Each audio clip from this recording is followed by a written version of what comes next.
values and transparency in the European Union.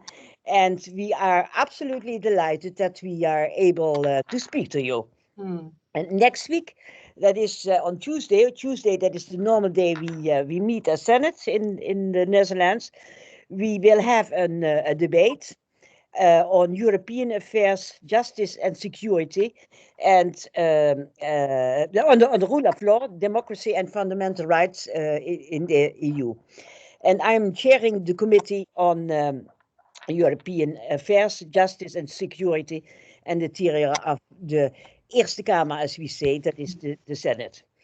The committee has spoken already to your colleague, Mr. Didier Reynders, about the Rule of Law Report 21. And I also would like to inform you that the Committee on European Affairs is currently scrutinizing the Commission's proposals on European democracy, amongst other proposals, also on transparency and targeting of political advertising.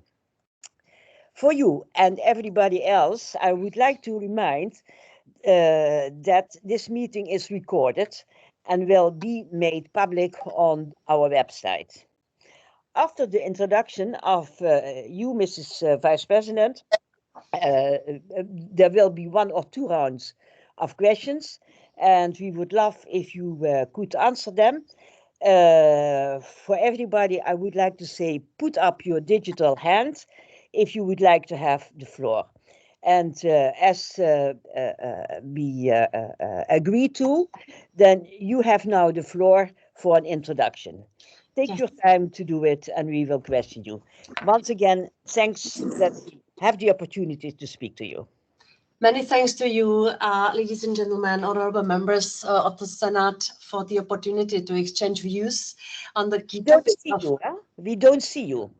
But I see myself.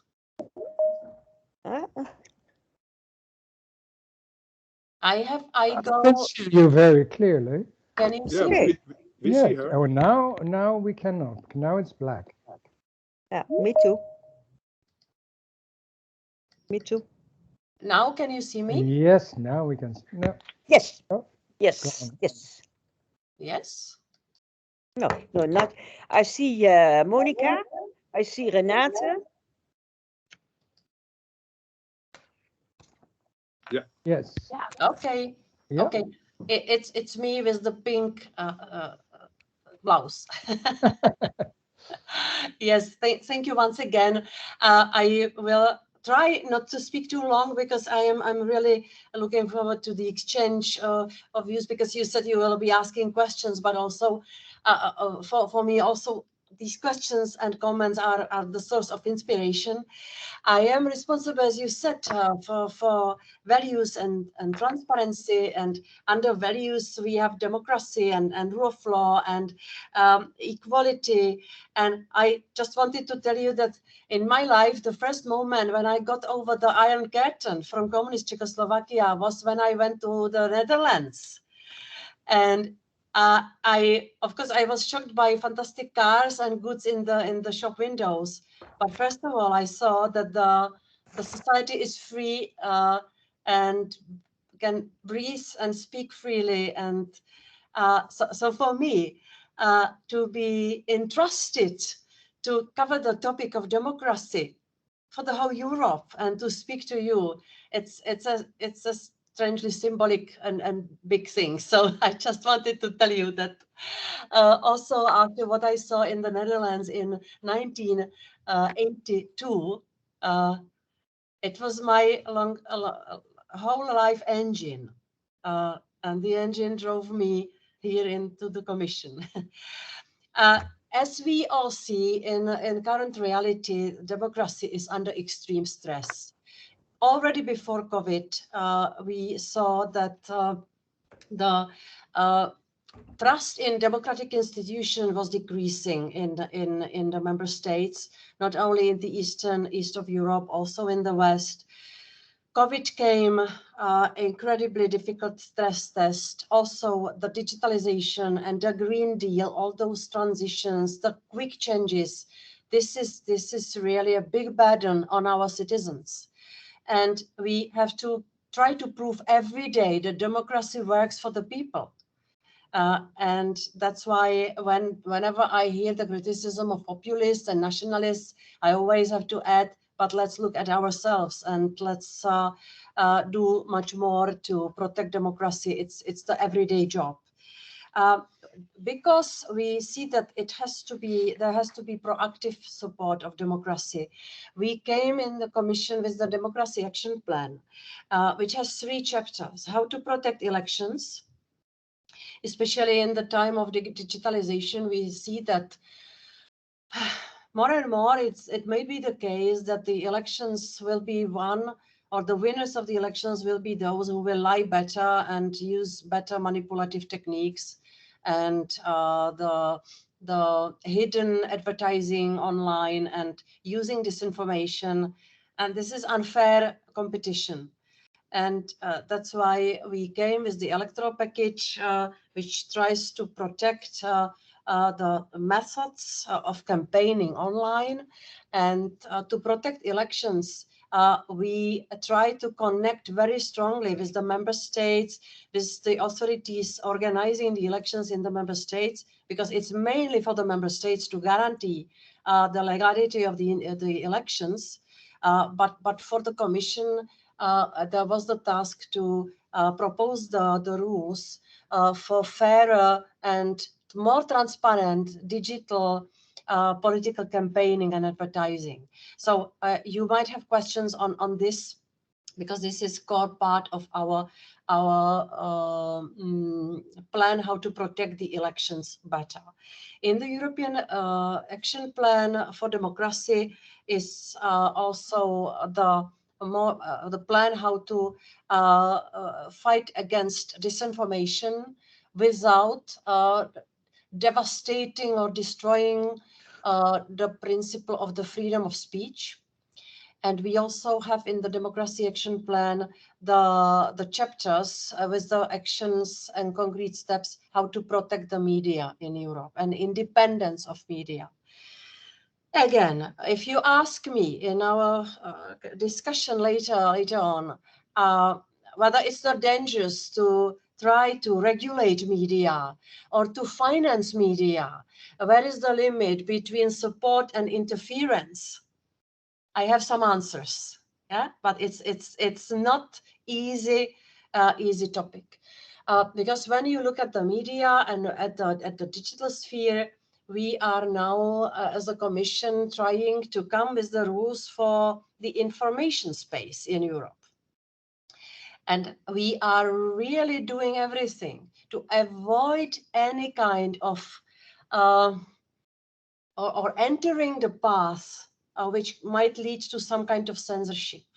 Yeah, so that's our philosophical or political, or how you like to hear it or to name it, basic position to protect media without interfering, to fight against disinformation without prohibited language, to protect elections without interfering into the electoral, into the content of the campaigns and so on.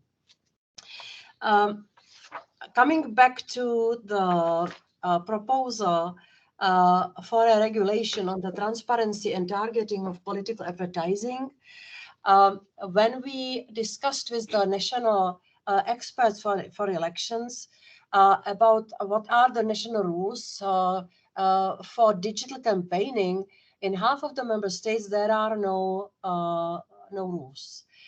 And that's why we agreed on coming with this proposal for the online campaigning, because we need to close the gap between the lack of rules for the online campaigning. This proposal is as lex specialis to the Digital Services Act, which we adopted last year, and complements the existing data protection rules. It targets the whole supply chain of providers of political advertising services, including online platforms, advertising publishers, data brokers, and political consultancies. And with this regulation, we are coming with stricter, specific rules for the publishers of political advertising including very large online platforms as defined under the Digital Services Act. Why we did not cover by the Digital Services Act the political campaigning? I wanted to come with stricter rules for this kind of marketing, because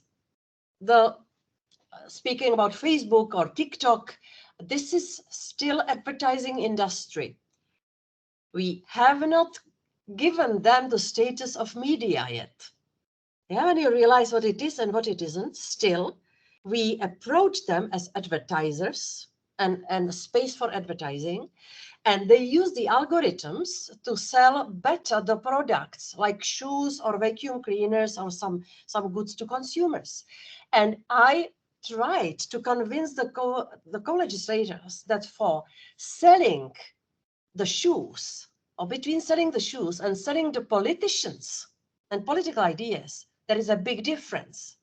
And that we have to come with stricter rules and with higher demands for transparency for political advertising, because the manipulation by marketing methods in before elections, it's a much more dangerous thing than to see these methods used for marketing of the normal products. Because when I buy the shoes, I buy them for myself.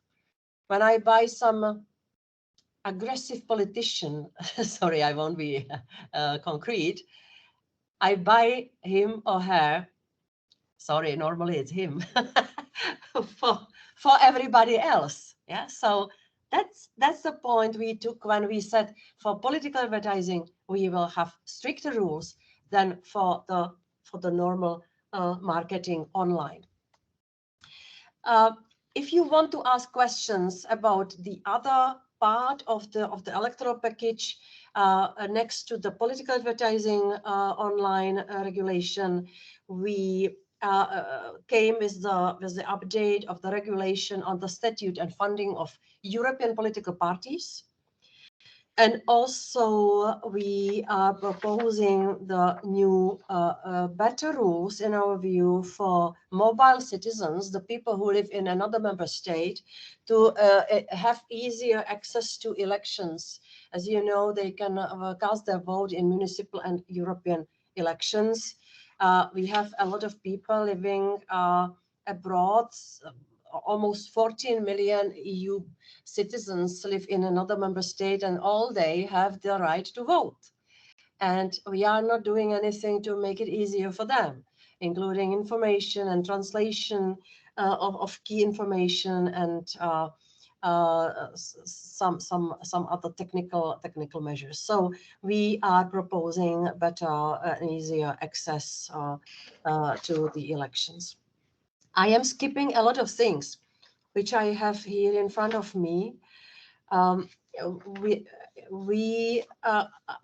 have in my agenda, as I said, the media freedom and pluralism.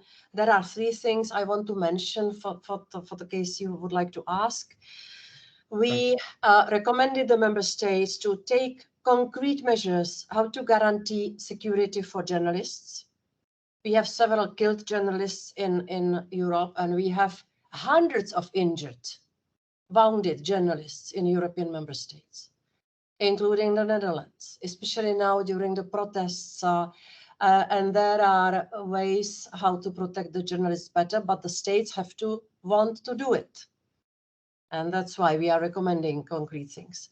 We are now preparing also the legislation to decrease the level of and a number of abusive litigations against the journalists, the so-called SLAPs, strategic lawsuits against public participation. Simply said, more and more we see that the big and rich and wealthy and powerful ones are turning against the small ones using judiciary. We have a lot of very long litigations, and the journalists are really somehow silenced and starved out, I would even say, by these litigations. and we want to make it more difficult to abuse these litigations. The last thing on Media Freedom Act. This is the, I hope, useful and important legislation which we prepare for this year in July. And we want to come with the set of rules, standards for transparency of ownership, independence of media, oversight.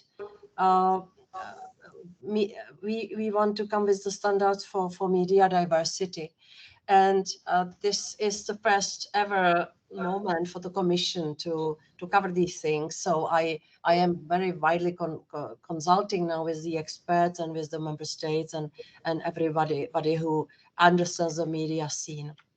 Last comment, which is covering a huge part of my work, which is the rule of law principle. And here we are running a long distance run, unfortunately, with several member states where we see that the system is degrading or eroding. Especially Poland and Hungary are the countries where we are dealing with a number of breaches of rule of law principle, and we use the tools we have. We have 2 new tools, which is the rule of law report, which covers all the member states. We issue the report every year in July, and including Poland and Hungary. There is a description of the situation in all the member states with some recommendations. And the latest tool we have is the budget conditionality, which is in place. We are waiting for the judgment of the European Court of Justice, so that to be able to trigger the processes to which might lead to sanctioning the member states which do not respect the rule of law principle as it is defined by the European Court of Justice and European legislation. So this is the important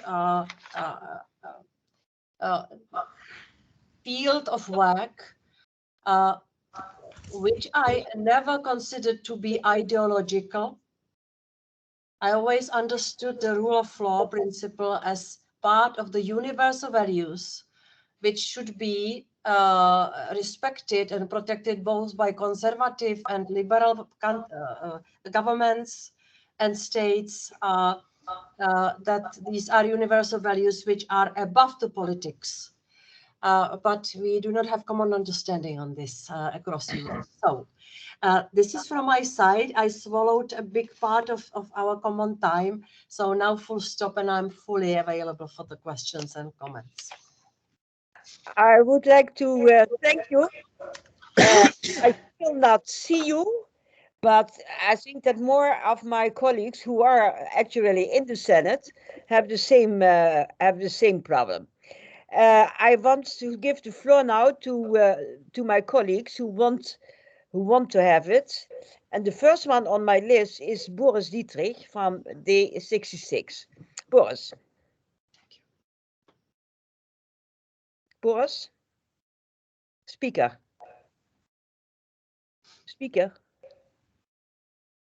Boris?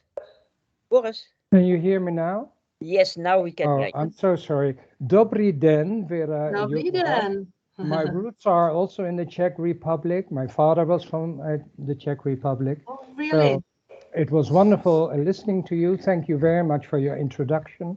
I have a question about, you didn't mention them, about political parties.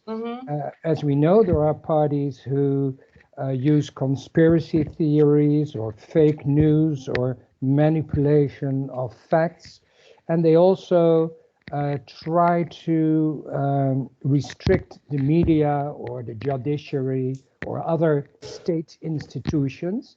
My question to you is, do you, from your field of work, think those political parties should be forbidden in a state, in a member state? Okay, thanks a lot, Boris. Then I give the floor now to Ruud Kolen from the Socialist Party. Yeah, from the Labour Party. Labour Party. We have a socialist party in the Netherlands, which is Yes, different from I mine. know. Well, thank you very much for your introduction. Forgive me the mistake, but in Europe it is still the party socialist. Huh? Sure, yeah. And But in the Netherlands we have to make a distinction. Yeah. Thank you very much, Ms. Jourová, for your introduction. I would like to ask a question about what is central to your work is the common values of the European Union, and how to deal with member states that are proud to call themselves illiberal democracies. What then remains of the desired consensus about the values of Article 2 of the Treaty of the Union? And my question is, would it not be preferable to go for a European Union with different speeds in this respect? Like-minded member states take the lead in defending and promoting democracy and the rule of law. There's a lot of noise somewhere. Thank you. In this idea with different speeds, that like-minded countries take the initiative, and then member states that live up to the standards of the rule of law and democracy are entitled to receive certain subsidies from the European Union. Hence, not a model of penalties, but a model of rewards. How would you evaluate this kind of ideas? Thank you very much. That was Ruud Kolen. Then I come now to the questions of Pim van Ballekom, the Liberal Group. Thank you very much. Thank you very much, Vice President. You mentioned instruments to protect democracies, and you referred to the agreements recently agreed upon last year on the resilience facility. But you didn't mention, as far as I know, Article 7, which is, I think, quite a good article, a useful article. But in your opinion, is this instrument effective and efficient? And should it be taken into consideration to strengthen the Article 7 mechanism? That is my question. Thank you. I would like to give the floor now to Mrs. Karimi. She is from the Green Party. Thank you very much, Madam Chair, and thank you very much, Madam Commissioner. That is really great listening to you. So I have, I think, two questions. One around the rule of law report. By actually reading the report, and I guess you have been very much engaged in that report, so there are not really very clear conclusions in that report. So I was wondering whether the Commission is really using the instruments that are available. So that's one question. Why are you not taking actually conclusions? And the second question is also in relation to that to Article 7, actually how it is used in European Union. Is my understanding correct that we are waiting for European Council actually to come up with recommendations? And do we need actually member states to take that step? And what would your recommendation be to us as parliamentarians to push actually our government for that action? So that's my second question. And my third question is related to freedom of media. As you mentioned, the situation is really very concerning in many states. Do you think, would it be helpful to have a special envoy for freedom of media, special envoy of European Council for freedom of media, which would really maybe push the European Council for more actions? Thank you very much.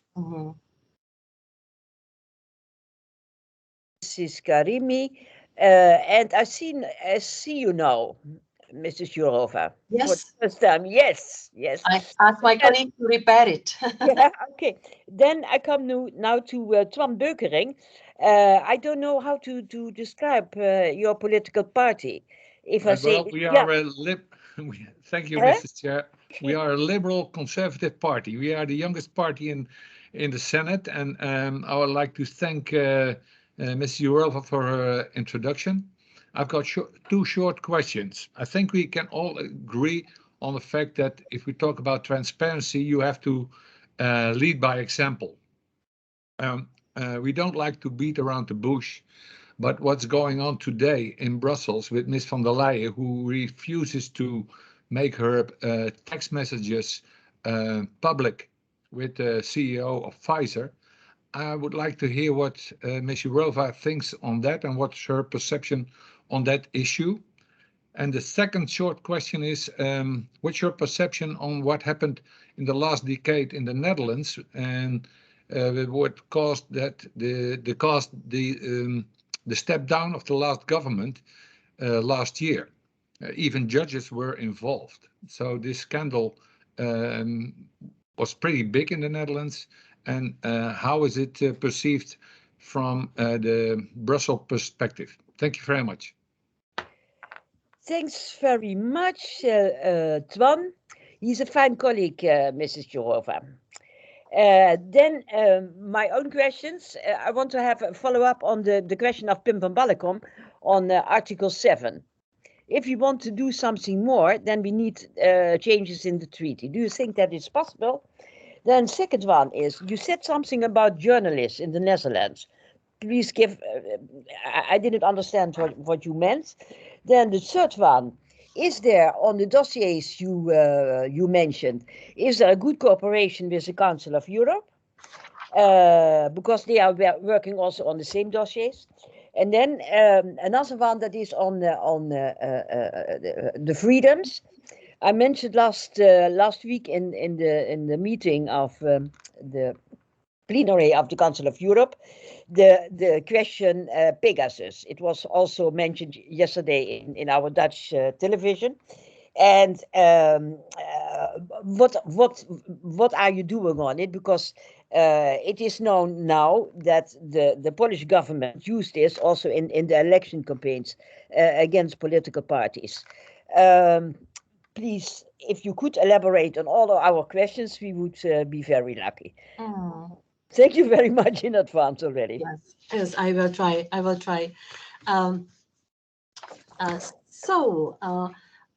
Mr. Dietrich, dobrý den. Your question was whether some political parties should be forbidden. My answer is yes, once they become dangerous, once they take extremist positions, once they have the program inciting violence and hatred, and once they do not belong to the political society which respects the values which are dear to all of us in Europe of these days. So I think that it happened many times that some of the extremist parties were forbidden in our member states, and this is being done always according to the national rules, how they define the parameters for banning the political parties. But it was a rather general question, which I also answer in general terms. Yes, in case there are conditions for that. And also in our proposal for the status of European political parties, you might notice that there is a chapter or article about the values that the European political parties should respect, the common values we have in the EU, and it should be part of the authorization process that they make the declaration. And also this declaration should be done on behalf of the partners from outside the EU. Yeah, so this we enriched this article relating to values in this proposal. Mr. Ruud Koele spoke about again very concrete question, illiberal democracies and different speeds. Indeed, it's a shock for many in Europe that We see in some member states, and Hungary is the state where the prime minister himself declared openly that he is building illiberal democracy. I would answer, and I answered on this many times, democracy is either liberal or it is not at all. Yeah. So, but and I once said that maybe it's more ill democracy than illiberal democracy, because when in the system something is missing, then it's not a healthy body. It's ill body. And what I see missing in Hungary is the freedom of speech and free media, and also some guarantees that the state is not, or state political power is not exceeding its powers over the things which should be politically neutral, including judiciary and state administration. So, but the question was whether we should not have a different speeds Europe. We are already trying to create some rules for those who want to go further. I will mention Eurozone, but also the European Public Prosecutor's Office, where we had to, because it was unanimity required. Hungary, Poland, and Sweden, and those days Netherlands didn't want to join, so we chose the method or procedure of enhanced cooperation. And I think that more and more we will see this method used. And I'm fully for that, which means that gradually we might have the situation that there will be some nucleus, some central group of the countries which will want to go further with the integration in different fields or aspects, and there will be some countries which will stay outside. And there is a serious discussion now under the Conference on the Future of Europe about this, about the unanimity which is required for some important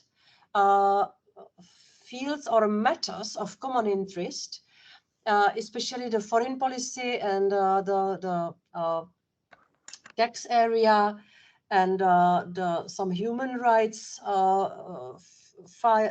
fields. And there is a serious discussion now, and we hear the voices from the public that, and I will quote, Europe should not get blackmailed and should be able to proceed forward when there is the majority in place. Mm-hmm. And it will be interesting to see the result of the Conference on the Future of Europe, which we might see sometimes already in late April, because we will have to wrap up the proposals stemming from the citizens, from the national parliaments, from different entities. This is a big collection now of opinions, and the question of how to continue in Europe, whether always all together, whether to proceed in the speed of the slowest camel in the caravan, or whether we should have the double speed method. This will be interesting. What will be the response of the Conference on the Future of Europe? So this is just a reminder that this is now being debated, whether we should not use the funding as a carrot rather than as a stick. Of course, we have the funding placed where the money is needed.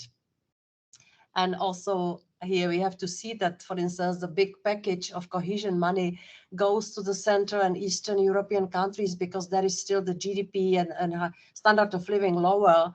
So that's the holy principle of the EU, that we have solidarity and cohesion.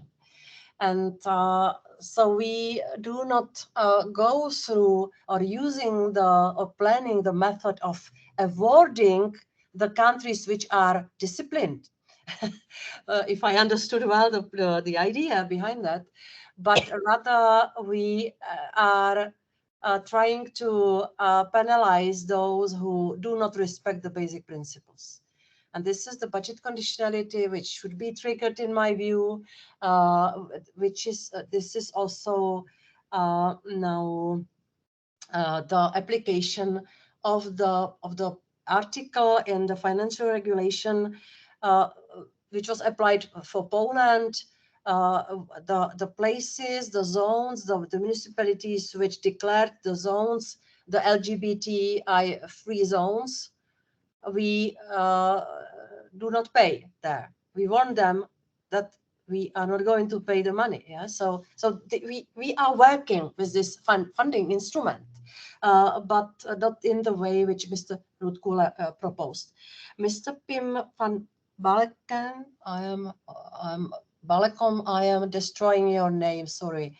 But you asked about Article 7 as well as Madam Chair and also Mr. Beckering. Article 7 is useful. It's necessary to be debated. The rule of law principles have to be debated by the states, and this is the place, and this is the procedure. If you ask whether it is efficient from the perspective of the result, it's not, because we need unanimity for application of the sanction in terms of withdrawing or stopping the voting rights. And as Mrs. Karimi asked whether there is a recommendation foreseen, yes, you need 4/5 of the member states for the recommendation. And now, count with me. There was a testing moment, the litmus paper, which was the Hungarian law which stigmatized the LGBT citizens. And there was a very heated debate under the Article 7 in the Council, and we only received 18 signatures. 18 member states proactively declared that they do not agree, that this is against the values, this goes against what we consider to be the holy principle that there is no discrimination in the EU. Moreover, discrimination pushed by the state itself, because this is how we grasped this proposal. So we only got 18. And when I spoke to the French presidency representatives, we discussed whether there should be vote on the recommendation. And we had to use all our political pragmatism and the elementary knowledge of arithmetics. And we realized that we do not have the support. So we will work further. There will be hearing of Poland on the 22nd of February. And there will be hearing of Hungary after the elections in Hungary at the end of April or beginning May. I say now it's beginning May. Again, if you ask whether it will lead to some result, I have doubts. If you ask whether it's useful, I say yes, because there is always an important moment when the members state also for themselves clarify what means when we have the well-functioning rule of law system in the EU, in the member state. So this was on the Article 7. In the rule of law report, Madam Karimi, we will this year already have concrete recommendations for the member states where we see some things to be corrected. I have to say that we are very cautious because we also have the chapter of checks and balances in the rule of law report. And this is about constitutional powers. And this is the matter of the sovereign member states. Yeah? So we try to be careful and we try to be strong when it comes to legal ground under our feet. But I always say, if we see the degradation of the checks and balances in one member state, then we see the degradation of trust in the whole Europe. Yeah, this is interconnected. So recommendation will be there, and we will, in case there will be recommendation for some member states saying there is negative trend, dangerous path, it follows by the dialogue with the member state. We already had several very important dialogues with Spain regarding their National Judiciary Council, and they changed the law, or they withdrew the problematic law. With Slovakia, where they are now undertaking big reform of judiciary. We are in permanent dialogue on the basis of this rule of law report. I could name several other member states. Recommendations will be this year. Freedom of media, special envoy for European Council. I think this is a great idea. Because when we embark on this way of doing something around media, I very often have doubt, who is my partner in the member state? Is it the Minister of Culture? Usually it is. But for the protection of security of the journalists, it's the Minister of Home Affairs.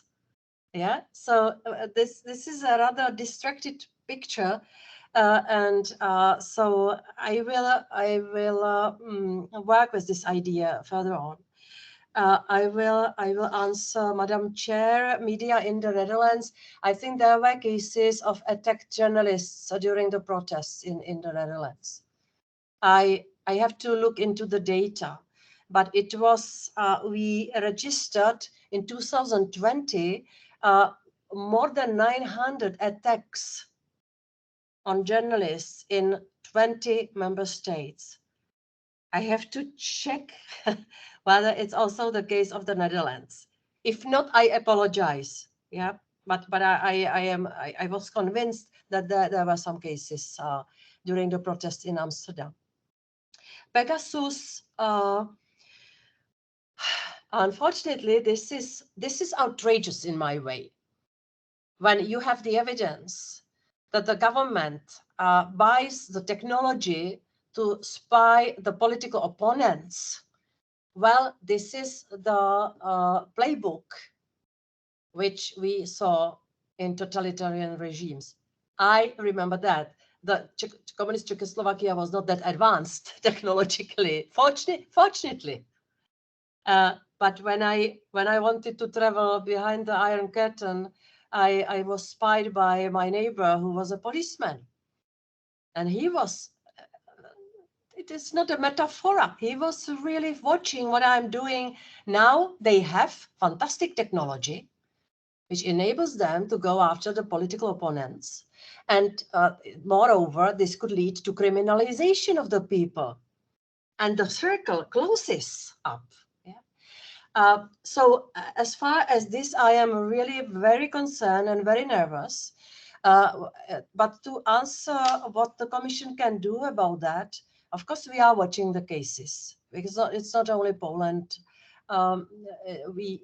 This was several other member states, but I went white. I'm like a Halloween. Sorry.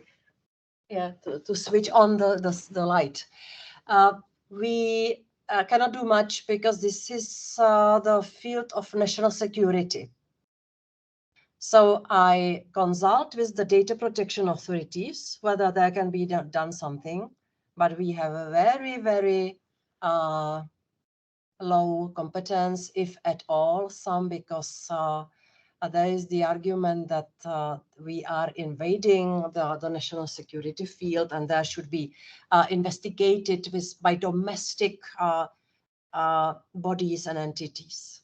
And so this is, sorry, I don't have any better answer at this moment. Yeah, this is the popular question of Mr. Beckering on the, I'm not ridiculing it, it's a serious thing, transparency issue. I will say one general comment. I am really pushing hard the Parliament to enable us to come with the new rules for transparency for the digital age, because we have outdated rules. And these are the rules from 2001. There are 2 pending directives which should increase the transparency and capture also the technologies being used from 2008 and 11. And I would like to come with the new rules for all the EU institutions. But there are two directives which the Parliament, for some reason, doesn't want to withdraw. So I already announced that I will come with the new rules only for the Commission. And we will deal with the issue also of the mobile phone and text messages and this virtual conversations. We simply have to upgrade the rules and to modernize them according to how the communication changed over time. But on your question, I defended President Ursula von der Leyen because it was in the regime of a communication which was anyway covered by, because on the other side was Pfizer, which had the condition that we should make the negotiations the part of the respecting the commercial secret, or there was a commercial entity on the other side, yeah, and they had some conditions, and also the situation the president was in. If you remember,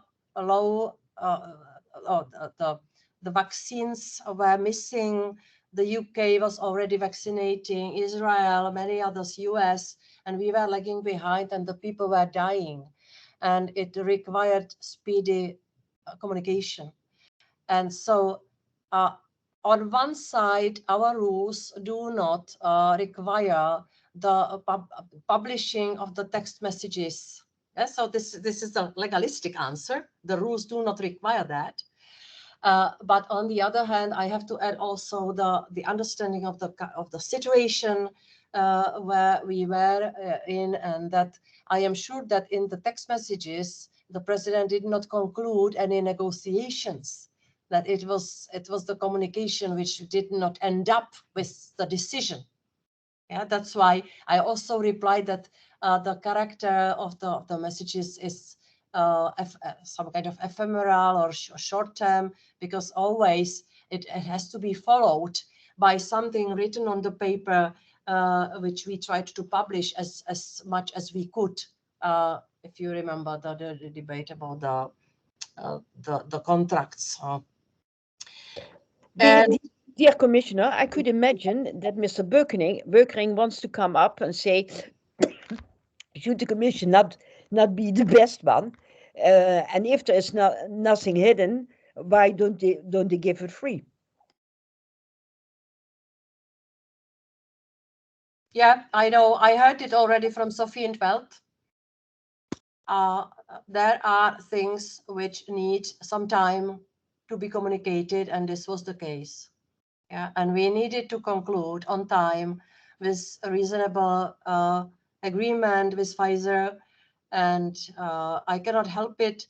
I will always be for full transparency, but also for the efficiency of work, and for some kind of I don't know, a reasonable portion of trust, which we would like to see, that we are not communicating. Perhaps you will have your meeting tomorrow morning. Perhaps you could tell there that members of the Senate in the Netherlands would like to be the European Commission as the best example in the world when it goes for transparency. Perhaps you could give that message. Yeah, when I don't know, tomorrow we have a horrible topic of taxonomy where we have the energy on the table, but I was really interested in how transparency is guaranteed by other institutions, and I think that we are still the most transparent, and with our rules we have very a high level of transparency. But as I said, I would like to upgrade the system. Chairman, could we not, with all due respect for the question of Mr. Beukering, I don't want to get bogged into a corner of one issue that refers to the Commission. We are about the rule of law in countries, member states, and so I'd like to carry on other subjects that are asked.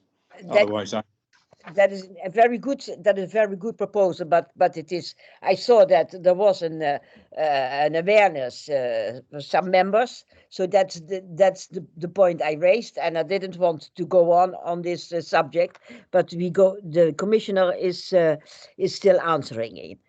Commissioner, you have the floor. Yeah, I still have the remaining answer for the reason why the government stepped down and the scandal with the childcare allowances, I guess. Yeah. So what can you expect?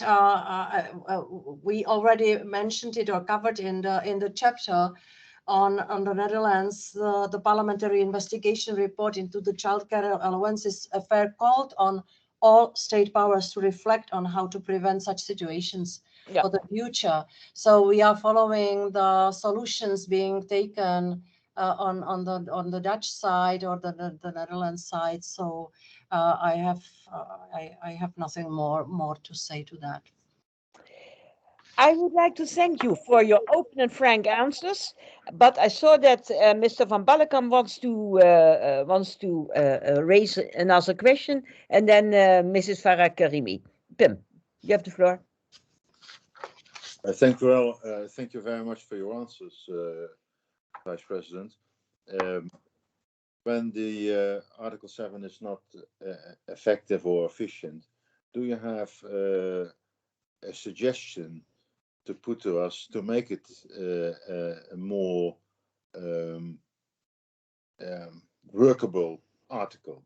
What would be your suggestion to make it work in that sense? Because I think it's quite important for the future of Europe. If member states do want to pass on more responsibilities to the European Union, then we have to have a certain guarantee that the rules we are discussing and agreeing upon are implemented correctly. Yeah, you won't be surprised. I will not invent anything big. When I said it's not efficient, I said from the perspective of achieving the result. I said it's useful. Yeah, this is process which is important. But on your direct question, of course, the solution would be to lower the threshold for the vote. Yeah, so I am now waiting for the conference on the future of Europe, where this issue is being debated, and I expect there will be the proposals, because from some member states we hear very strong voices that this Article 7 should be more efficient. But I have to mention the important thing that if we propose lowering the threshold, it will require unanimous agreement. Yeah, vote. So we are kind of trapped, but yeah. But it's also, thank you very much. Before I give the floor to Mrs. Karimi, it's also a responsibility for the member states, because now they are only leaving it to the European Commission. But it's also the member states also do something. And that is the message I think we have to give also to the government. Farah Karimi, you have the floor. Thank you very much, and thank you, the Commissioner, for the answers. And I am really glad to hear that you will also you are supportive on this idea of special envoy, and I think we will suggest this idea also to our government next week during our debate. I have actually another question, and that's in relation to the elections in Hungary. Do you expect a fair and free election in Hungary? So what is your expectation? May I give now for the last question the floor to Ruud Kolen, because otherwise we are running out of time. We only have 5 minutes left. Ruud. Yeah, thank you very much.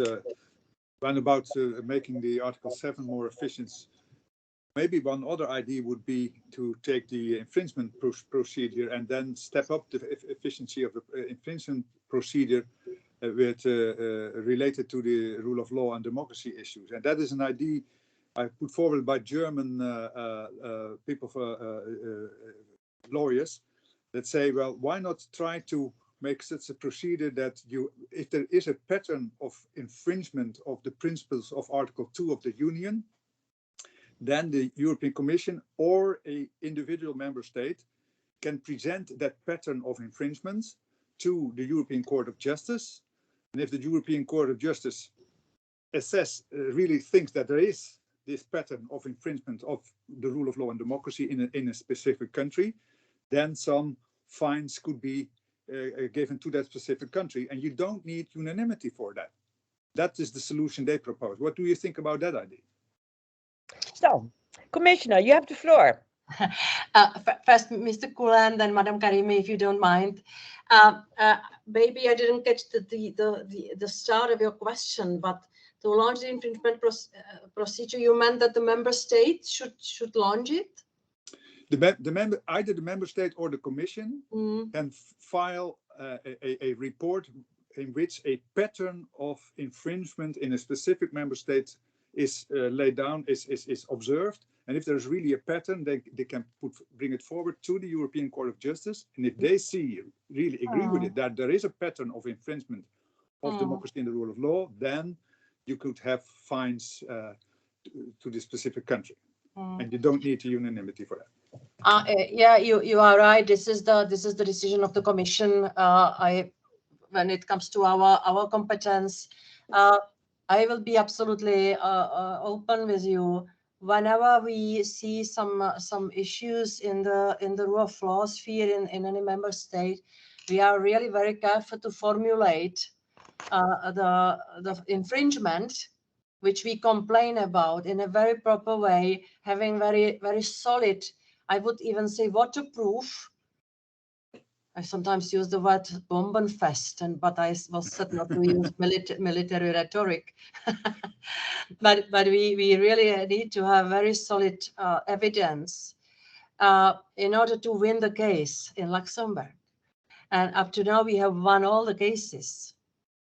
The problem is that you always have to be very concrete in defining which article in which law in the member state is in breach with the rule of law.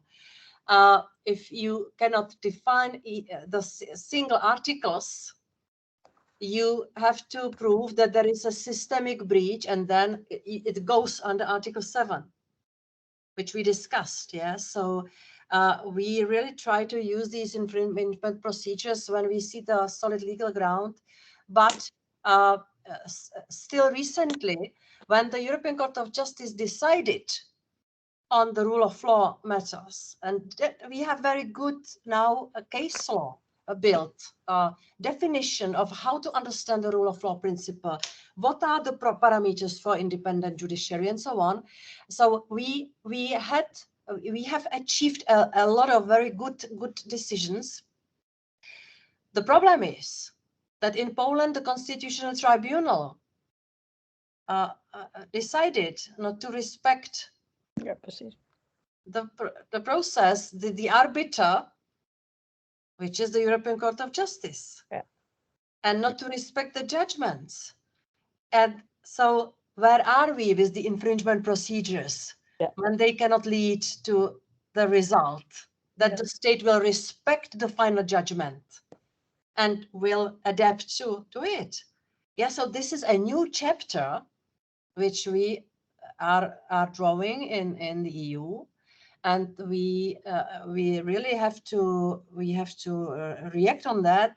That's why already for Poland there are 2 big sanctions decided to be applied by the European Court of Justice. And I have to say, I have to add one personal comment. I am really sorry about the situation in Poland, because the loser of the whole thing is the Polish citizen. It's, of course, it's also the Commission, how much we invested. It's, I'm sure the Polish political representation is losing on this.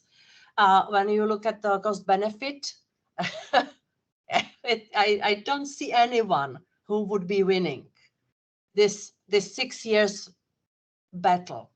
But the biggest victim of it is the Polish citizen who now doesn't know whether the judge is independent and whether he will be instructed by the party or not. Sorry, but this is how I see it, and this is where I really see also the core thing that, and I'm already coming a little bit to Hungary. You asked about the elections.